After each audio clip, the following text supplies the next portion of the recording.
ইতিহাস। আপনারা জানেন যে উড়িষ্যার একজন পরম ভক্ত ছিলেন পরম পুরুষোত্তম ভগবান শ্রীকৃষ্ণের নাম গীতা পান্ডা, যার নাম অর্জুন মিশ্র। এই অর্জুন মিশ্র তিনি প্রতিদিন একটি করে অধ্যায় গীতা পাঠ করতেন। তার স্ত্রী পুত্র পরিবার নিয়ে রাধা গোবিন্দের সেবা করতেন এবং এই গীতা পাঠ করবার পর তিনি ভিক্ষায় যেতেন। ভিক্ষায় গিয়ে যা পেতেন তাই দিয়ে ভগবানের সেবা করতেন, সন্তুষ্ট করতেন। একদিন যখন ঠিক এই নবম অধ্যায় ভগবদ গীতা রাজদূত যোগের নবম অধ্যায় এই শ্লোকটি 22 নম্বর শ্লোকটি যখন তিনি উচ্চারণ করলেন, তখন সেখানে দেখছেন ভগবান লিখছেন যে আমি ভক্তের বোঝা বহন করি, বহনই অহম, আমি ভক্তের বোঝা বহন করি। এটা অর্জুন মিশ্র চিন্তা করলেন, যিনি অনাদিরাদি গোবিন্দ বিশ্ব ব্রহ্মাণ্ডের মালিক, তিনি কেন ভক্তের বোঝা বহন করবেন? এটা মনে হয় ভুল হচ্ছে, এখানে মনে হয় প্রিন্টিং মিস্টেক হতে পারে বা যে কোনো কারণে ভুল হয়ে গেছে। এখানে মনে হয় বহমি অহম হবে না, হবে দদামি অহম। তাই সেই লাইনটি কেটে দিয়ে কি লিখলেন অর্জুন মিশ্র? তিনি লিখলেন দদামি অহম। সাথে সাথে ভগবানের এই যে বাণী, ভগবানের গীতার যে অক্ষর, এটি হচ্ছে ভগবানের অঙ্গ, সাথে সাথে ভগবানের অঙ্গ কেটে গেছে। হ্যাঁ, সেখানে রুধির ধারা বইছে। শ্রীমতী রাধারানী সেই গোলক ধাম থেকে বলছেন, প্রভু আপনার অঙ্গ দিয়ে যে রুধির ধারা বইছে। জানো রাধে, আমাকে আমার একজন প্রিয় ভক্ত আমাকে আঘাত করেছে, আমি নাকি ভক্তের বোঝা বহন করতে পারি না। রাধারানী বলছেন, কি তোমার ভক্ত তোমাকে এরকম করে আঘাত করেছে? তুমি তার সবকিছু নিয়ে নাও। ভগবান কৃষ্ণচন্দ্র বললেন, আমার ওই পরম ভক্তর কাছ থেকে কি নেব বলো? তার আছে শুধু চোখের জল আর মুখে কৃষ্ণ নাম, তাই ছাড়া তো জগৎ সংসারে তার আর কিছু নেই। আমি তার কি কেড়ে নেব? তবে আমি জগৎবাসীকে শিক্ষা দিব যে আমি ভক্তের বোঝা বহন করতে পারি কি না। ভগবান শ্রীকৃষ্ণের বাণী শ্রীমদ্ ভগবদ গীতায় অভ্রান্ত, জীবনে কখনো কোনোদিন ভ্রান্ত হবে না। ভগবান শ্রীকৃষ্ণ বলরামকে সঙ্গে নিয়ে তিনি আসলেন। অর্জুন মিশ্র গীতা পাঠ করে শ্লোকটি কেটে দিয়ে দদামি অহম লিখে ভিক্ষায় বেরিয়ে গেছেন। ভিক্ষায় গিয়ে আজকে আর কি কোন ভিক্ষা পাচ্ছে না, কোথাও কোনো ভিক্ষা নেই। গোবিন্দের কি ইচ্ছা? এক পর্যায়ে ক্লান্ত পরিশ্রান্ত হয়ে একটা বটবৃক্ষের মূলে যখন বিশ্রাম নিচ্ছেন, নিতে নিতে একটু নিদ্রাচ্ছন্ন হয়ে গেছে। এদিকে পরম পুরুষোত্তম ভগবান শ্রীকৃষ্ণ বলরামকে সঙ্গে নিয়ে একটু ছদ্মবেশ ধারণ করে মাথায় চাল ডাল তরি তরকারি শাক সবজি সবকিছু নিয়ে অর্জুন মিশ্রের ঘরে চলে এসেছেন। এসে তো মা মা এই দেখো দেখো, বাবা আজকে জমিদার বাড়িতে গিয়েছিলেন কিনা, কত শাক সবজি চাল ডাল তরি তরকারি, আমরা নাকি বোঝা বহন করতে পারি না, তাই দেখো দেখো আমাদেরকে কেমন করে মেরেছে। অর্জুন মিশ্রের স্ত্রী ঘর থেকে বেরিয়ে এসে দেখলেন শ্যাম বর্ণের যে ছেলেটি, তার অঙ্গ দিয়ে যেন কাটা দাগ, রক্ত পড়ছে। সাথে সাথে অর্জুন মিশ্রের স্ত্রী বলে যে তোমরা বসো, সবকিছু নিয়ে বলে যে আমি রান্না বান্না করবো, আমি ভগবানকে রাধা গিরিধারীকে ভোগ লাগাবো, তারপর তোমরা প্রসাদ পেয়ে যাবে আর আমি তোমাদেরকে একটু সেবা শুশ্রূষা করি। শ্যাম বর্ণের ছেলেটি আরেকটি কে গিয়েছিল, ধবল বর্ণের আরেকটি ছেলে, যারা ছিলেন কৃষ্ণ এবং বলরাম, দুই ভাই ছদ্মবেশে গেছে। এবার অর্জুন মিশ্রের স্ত্রী বলল যে তোমরা একটু বসো, আমি ঘর থেকে আমি আসছি, তোমাদেরকে একটু সেবা শুশ্রূষা করব।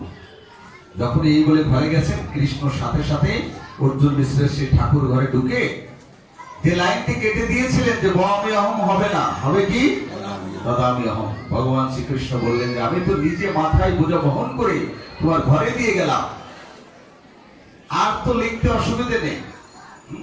তিনি সাথে সাথে আবার সে অ্যাজ ইট ইজ সে বমি অহম লিখে দিলেন। সেখানে আর তদামি অহং নেই। একটা সুস্পষ্ট ভাবে লিখে দিয়ে কৃষ্ণ বলরাম সেখান থেকে অদৃশ্য হয়ে চলে গেল। আর অর্জুন মিশ্রের স্ত্রী ঘর থেকে বেরিয়ে এসে আর তাদেরকে দেখতে পেলেন না। বেশ ভালো কথা। অর্জুন মিশ্রের স্ত্রী অত্যন্ত মনের আনন্দে অনেক রান্না বান্না করে গোবিন্দকে ভোগ লাগিয়ে প্রসাদের জন্য বসে আছে যে স্বামী কখন আসবে। আগের কালের মায়েরা কিন্তু স্বামীর জন্য অপেক্ষা করতো খাওয়ার জন্য, আমরা দেখেছি এবং শাস্ত্র তাই বলছে। কিন্তু এখন আমাদের তো আসলে আল্ট্রা মডার্ন যুগে বাস করছি। এখন স্বামীও আর তেমন স্বামী নেই, আর স্ত্রীও আর তেমন স্ত্রী নেই। আগের স্বামীরাও ছিল অত্যন্ত ধার্মিক, তাই স্ত্রীরা অপেক্ষা করে বসে থাকতো। হ্যাঁ, আর স্ত্রীরা অত্যন্ত ধর্মপরায়ণা ছিলেন, তাই স্বামীকে না খাইয়ে তারা কখনোই খাইতেন না। তো অর্জুন মিশ্রের স্ত্রী অপেক্ষা করছে কখন আসে কখন আসে। হঠাৎ করে সন্ধ্যা আগত এমত অবস্থায় অর্জুন মিশ্রের ঘুম ভেঙে গেছে, বটতলা থেকে জেগে গেছে। জেগে গিয়ে দেখছে, আরে আমি এখানে ঘুমিয়ে পড়েছি, আমার ছেলে মেয়ে স্ত্রী এরা তো সবাই না খেয়ে মরবে, আর আমি তো ভিক্ষায় আজকে এক মুঠি চালও পাইনি। তখন তিনি অত্যন্ত দুঃখিত অন্তরে সন্ধ্যার সময় ঠিক ওই সময় ঘরে প্রবেশ করছে। অবনত মস্তকে কি করে মাথা উঁচু করবে, খাবার তো কিছু আনতে পারে। অবনত মস্তকে ঘরের দিকে ঢুকছে আর ডেকে ডেকে বলছো, গো দেখো আজকে আমাদের গোবিন্দের সেবা হলো না। তখন স্ত্রী বলছে, আরে তুমি কি বলছো গোবিন্দের সেবা হলো না? তুমি নাকি এক জমিদার বাড়িতে গিয়েছিলে, অনেক চাল ডাল তরি তরকারি পেয়েছো, আর দুটি ছেলে এসে সব মাথায় করে বোঝা বহন করে দিয়ে গেল। আর যে শ্যামবর্ণের ছেলেটি ছিল তাকে তুমি মেরেছো, সে বোঝা বহন করতে পারে না বিধায়। তখন অর্জুন বেশ অবাক হয়ে গেছে, আরে এ কি বলছো তুমি? এরকম তো কোনো ঘটনা ঘটেনি। কে এসেছিল? বলছি বলো তো সেই ছেলে দুটি কেমন? তখন অর্জুন মিশ্রের স্ত্রী বলছেন, একটি শ্যামবর্ণ আর একটি ধবল বর্ণ। কি অপরূপ মনোহর রূপ তাদের, দর্শন করলেই যেন হৃদয় আকৃষ্ট হয়ে যায়। তখন অর্জুন মিশ্র বুঝতে পেরেছি, নিশ্চয়ই আমি সকালবেলায় ভগবানের যে গীতার অক্ষর কেটে দিয়েছি, আর ভগবান সাথে সাথে এসে নিশ্চয়ই এর একটা বিহিত করে গেছে। সাথে সাথে অর্জুন মিশ্র দৌড়ে ঠাকুর ঘরে গেলেন, সেই শ্লোকটি খুলে দেখলেন যে সেখানে তদামি অহং নেই, শুধু আছে বহমি অহং। জয় জয় নিতাই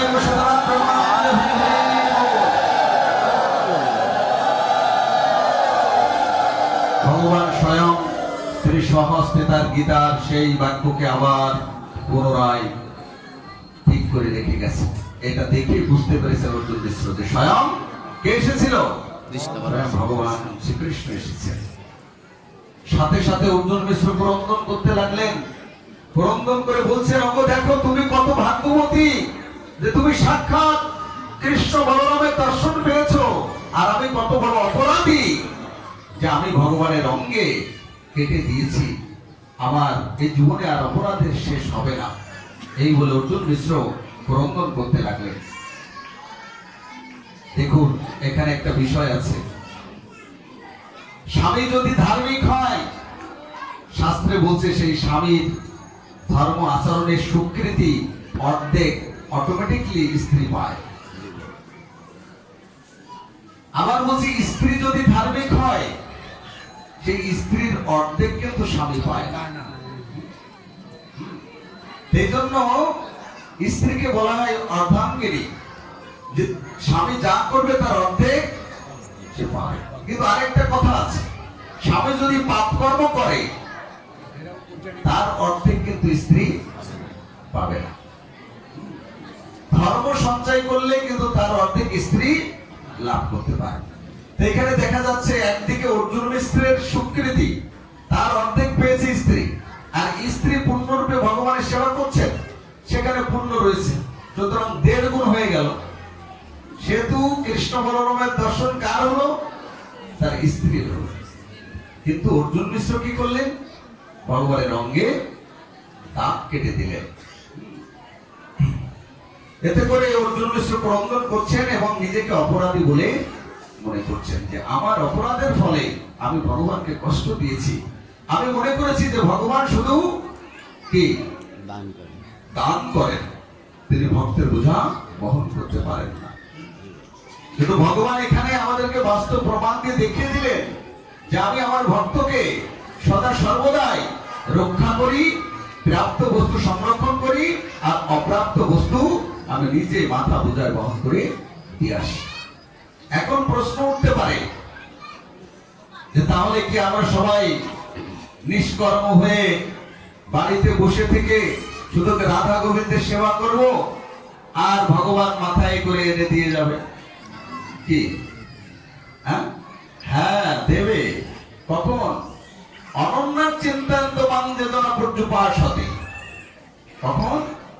অনন্য চিত্তে, যখন এই হৃদয় মন সম্পূর্ণরূপে অন্য আর কোথাও থাকবে না, না অন্য, একমাত্র গোবিন্দে যখন আপনার হৃদয় মন নিবিষ্ট হবে, আবিষ্ট হবে, তখন অবশ্যই গীতার কথা মিথ্যা নয়, ভগবান অবশ্যই আপনার কাছে আসতে বাধ্য।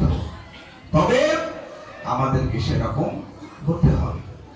এই জন্য ভগবান বলছেন অনন্যার চিন্তান্ত মান যে জনা পর্যুপাসতে তেষাং নিত্য অভিযুক্তানাং যোগষ্টেমং বহনীয়। ভগবান অবশ্যই কথা যেহেতু গীতাতে দিয়েছেন অভ্রান্ত, সেটা হবেই।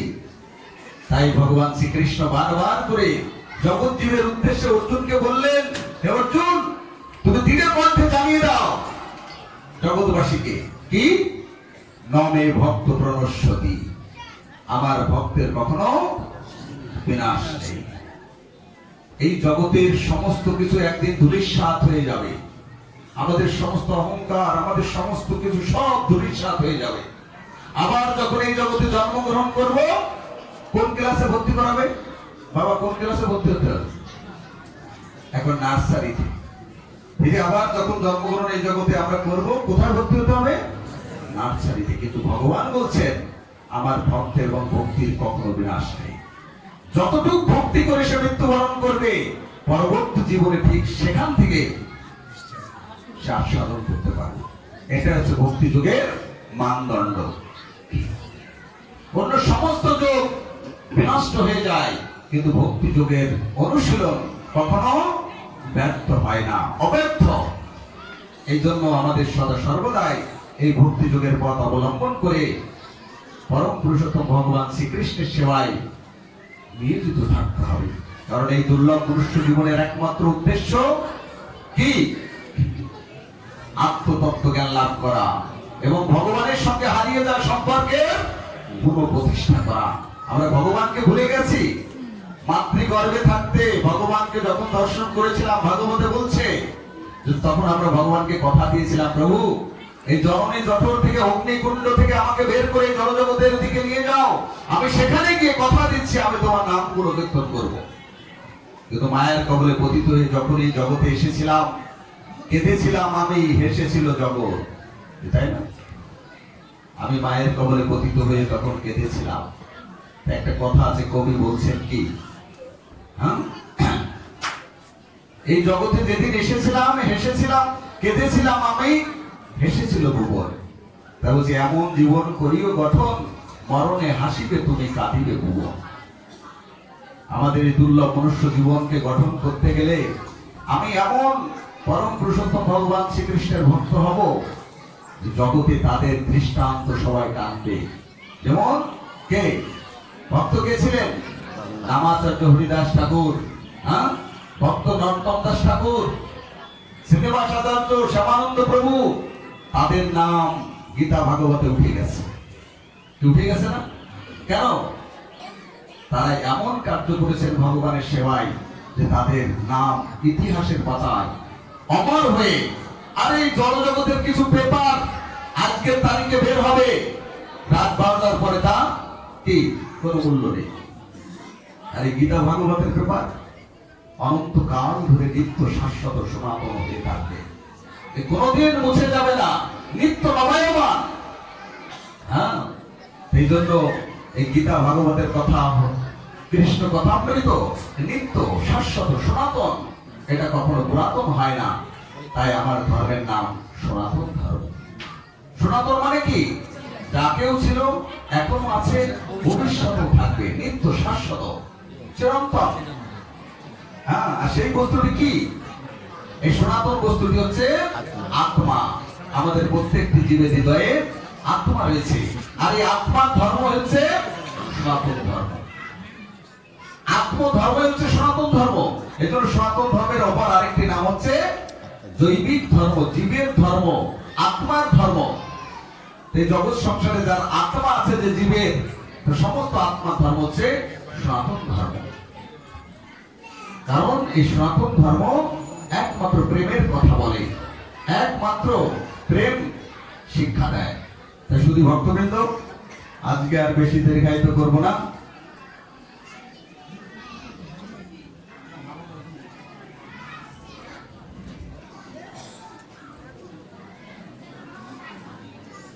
হরে কৃষ্ণ। ঠিক আছে, আমাদের সময় অতিবাহিত হয়ে গেছে। যেহেতু আমাদের মাননীয় ডিসি সাহেব আমাদের সম্মুখে আছেন,